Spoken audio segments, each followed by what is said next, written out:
ধন্যবাদ আজকের ভিডিওতে জয়েন করার জন্য। এই ভিডিওতে আমরা দেখব কিভাবে গিটহাব ইনস্টল এবং প্রজেক্ট আপলোড করা যায় উইন্ডোজ এবং লিনাক্স অপারেটিং সিস্টেমে। তো চলুন শুরু করা যাক। প্রথমে আমাদের উইন্ডোজ এবং লিনাক্সে গিটহাব ইনস্টল করা লাগবে। তো ইনস্টল করার জন্য আমরা কি করব, ব্রাউজার ওপেন করে আমরা এই গিটহাবের অফিসিয়াল ওয়েবসাইটটাতে চলে যাব। আপনারা জাস্ট গুগল করবেন ডাউনলোড গিট, তাহলে দেখবেন যে এই ওয়েবসাইটটা দেখাচ্ছে। তো এখানে আপনারা উইন্ডোজ সিলেক্ট করবেন, সিলেক্ট করার পরে গিট ফর উইন্ডোজ এটাতে ক্লিক করলে দেখবেন আপনার ডাউনলোড হচ্ছে। আমার অলরেডি ডাউনলোড করা আছে, এর জন্য আমি আর করব না। তো এর পরবর্তীতে যে ডাউনলোড ফাইলটা আছে ওইটা আমরা ইনস্টল করব। এটা আপনারা ডাবল ক্লিক করবেন, ডাবল ক্লিক করার পরে ইয়েস, তারপরে আপনারা নেক্সট, এখানে যা আছে সব কিছু এইভাবেই থাকবে, নেক্সট। এখানে দেখেন আপনার ভিজুয়াল স্টুডিওর একটা এডিটর চাচ্ছে যে কোন জায়গায় আপনি ইউজ করতে পারেন নর্মালি। তো এক্ষেত্রে আমরা ভিজুয়াল স্টুডিও কোড দিয়েছি, কারণ আমরা কোডিং তো ভিজুয়াল স্টুডিও কোডেই করা লাগে।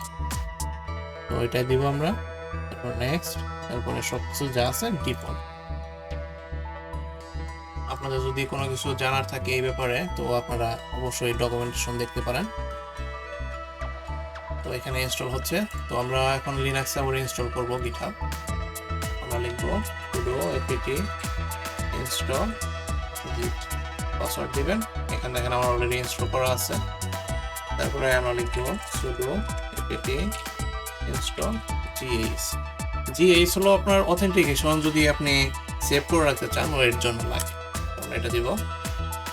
দেখেন আপনার ইনস্টল হচ্ছে, আর উইন্ডোজে দেখেন আপনার ইনস্টল কমপ্লিট হয়ে গেছে। তো আমরা জাস্ট ফিনিশ দিয়ে দিব। ফিনিশ দেওয়ার পরে তো এখন আমরা একটা গিটহাব অ্যাকাউন্ট খুলব। তো এখানে দেখেন আমার একটা গিটহাব অ্যাকাউন্ট খোলা আছে অলরেডি, তো আমরা এটা ইউজ করব। তো চলুন আমরা এখন একটা রিপোজিটরি ক্রিয়েট করি। এখানে এই রিপোজিটরির মধ্যে আমরা আমাদের জ্যাঙ্গো টেস্ট যে প্রজেক্টটা করেছিলাম ওইটা আপলোড করব। এর জন্য আমরা লিখব জ্যাঙ্গো টেস্ট। এখানে আপনারা ডেসক্রিপশন দিবেন, আমি জাস্ট দেখানোর জন্য ক্রিয়েট করতেছি। এখানে দেখেন একটা লিঙ্ক আছে, তো এই লিঙ্কটা আমাদের লাগবে। তো আমরা এখন প্রজেক্টে যাব। আমাদের প্রজেক্ট এখানে রাখা হয়েছে, এখানে এই যে জ্যাঙ্গো টেস্ট। তো এখানে আমরা লিখব কোড ডট, এটার মানে হচ্ছে আমাদের ভিজুয়াল স্টুডিও কোড এইখানেই ওপেন হবে। তো আপনারা অন্যভাবে ওপেন করতে পারেন, এখানে আপনারা এই যে ওপেন ফোল্ডার এইভাবে যেতে পারেন, সমস্যা নেই।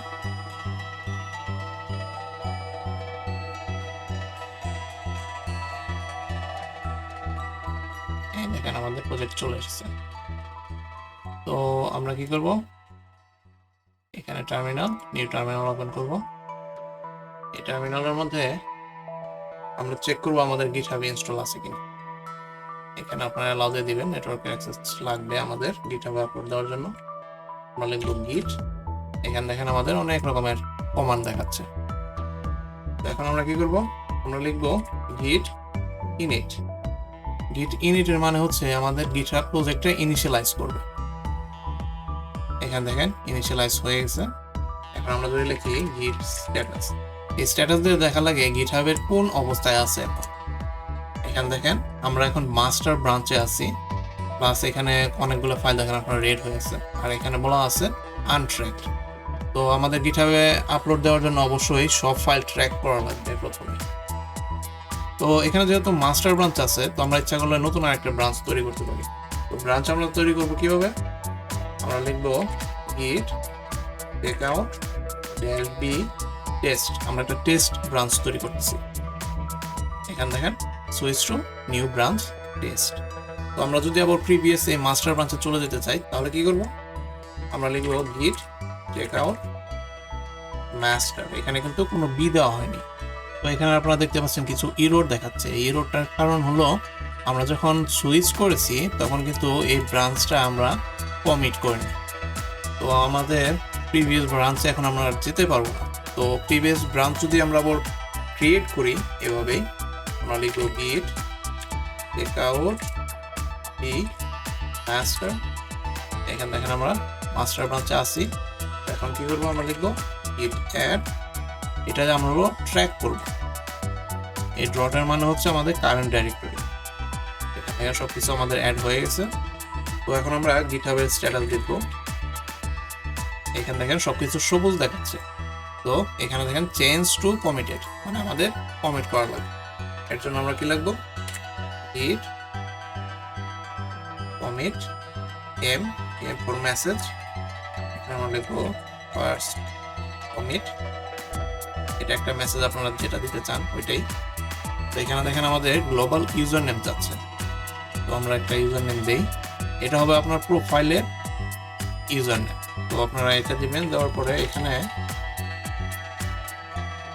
আপনি যে GitHub অ্যাকাউন্টটা খুলেছেন ওই অ্যাকাউন্টের এই যে এইটুকু কপি করে এখানে দিয়ে দিবেন, অবশ্যই ডাবল কোটেশনের ভিতরে। দেখেন আমাদের অ্যাড হয়ে গেছে। যদি আবারও সেই কমিটটা করি, এখানে দেখেন আমাদের ইমেলও দেওয়া লাগবে, আমরা এটাও কপি করব। কপি করার পরে এখানে এগুলো ডিলিট করে আমরা লিখবো মানে অ্যাকাউন্টের ইমেল।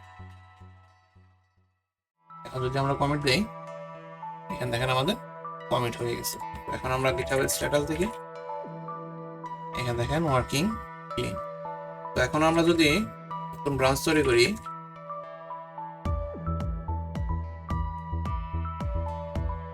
এখানে দেখেন নতুন ব্রাঞ্চে কিন্তু আমরা গিয়েছি। এখন আমরা প্রিভিয়াস ব্রাঞ্চে আবার কিভাবে আসবো, git checkout master, দেখেন আমাদের প্রিভিয়াস ব্রাঞ্চ আবার চলে আসছে। তো এখন চলুন আমরা এই মেইন ব্রাঞ্চটা অথবা মাস্টার ব্রাঞ্চটা আমরা GitHub-এ আপলোড দিই।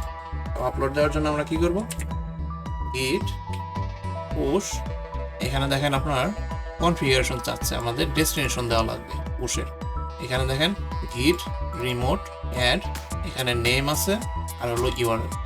তো এখানে নেম হবে আমাদের প্রজেক্টের নেম, এখানে যে রিপোজিটরি ক্রিয়েট করেছি এই প্রজেক্টের নেম, আর এই ইউআরএলটা হবে হচ্ছে আমাদের এই রিপোজিটরির ইউআরএল। তো আপনারা যখন এই কোডিং এ যাবেন অথবা আপনার রিপোজিটরিতে যাবেন, এখানে দেখবেন যে আপনার এই লিংকটা দেওয়া আছে। আমরা লিখবো git remote add, আমাদের প্রজেক্টের নাম Django test, তারপর আমাদের লিংক, এটা দেখেন আমাদের অ্যাড হয়ে গেছে। এখন যদি আমরা পুশ দিই, পুশ, এখানে দেখেন আমাদের বলতেছে git push set upstream, আমরা যে ব্রাঞ্চটা আপলোড দিয়েছি ওইটা। তো এটা আপনারা জাস্ট এভাবে সিলেক্ট করে রাইট ক্লিক করবেন, তাহলে কপি হয়ে যাবে। তারপর আপনারা কন্ট্রোল ভি দিলে আর দেখেন এটা চলে আসছে। তো আমরা জাস্ট এন্টার দিব, এন্টার দিলেই আপনার এইটা অটোমেটিকলি আপলোড হয়ে যাবে। তো এখানে আপনারা দেখতেছেন এই GitHub-এ লগ ইনের জন্য বলতেছে। তো আপনারা এখানে টোকেন সিলেক্ট করবেন অথবা আপনার ব্রাউজারে দিয়েও লগ ইন করতে পারেন। তো আমি এখানে টোকেন দিব। তো এখানে পার্সোনাল টোকেন চাচ্ছে, তো টোকেনটা কোথায় পাবো আমরা? তো আপনারা আপনার অ্যাকাউন্টের সেটিংয়ে যাবেন, সেটিংয়ে যাওয়ার পর একদম নিচে গেলে আপনারা দেখবেন ডেভেলপার সেটিং আছে। ডেভেলপার সেটিংয়ে থেকে আপনারা এই পার্সোনালাইজ অ্যাক্সেস টোকেন যাবেন, তারপরে এই যে টোকেন ক্লাসিক। তো এখানে আমার অলরেডি একটা ক্রিয়েট করা আছে, তো এটা না ইউজ করে আমি নতুন আরেকটা তৈরি করি। এখানে আমি একটা নাম দিব S2,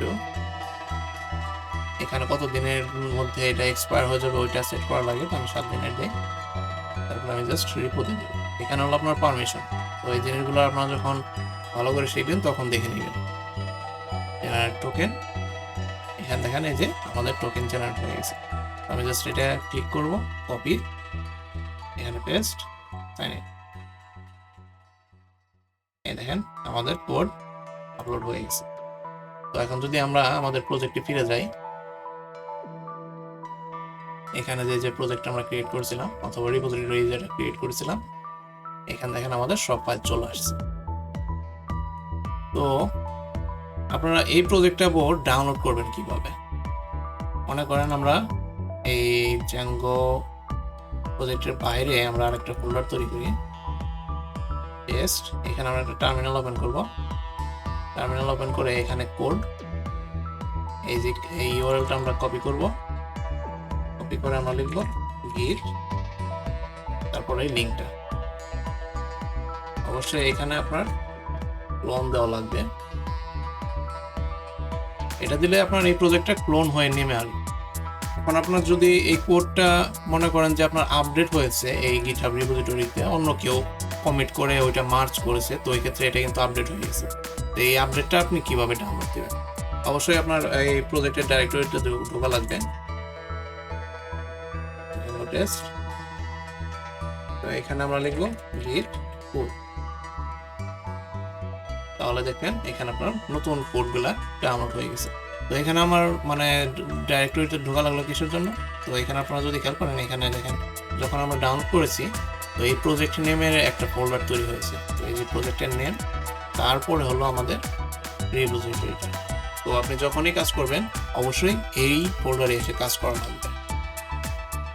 তো আশা করি আপনারা বুঝতে পেরেছেন। যদি কোনো কোশ্চেন থাকে অবশ্যই কমেন্টে জানাবেন, অবশ্যই লাইক এবং সাবস্ক্রাইব করবেন আপনার যদি ভিডিও ভালো লাগে থাকে। তো দেখা হবে পরবর্তী ভিডিওতে।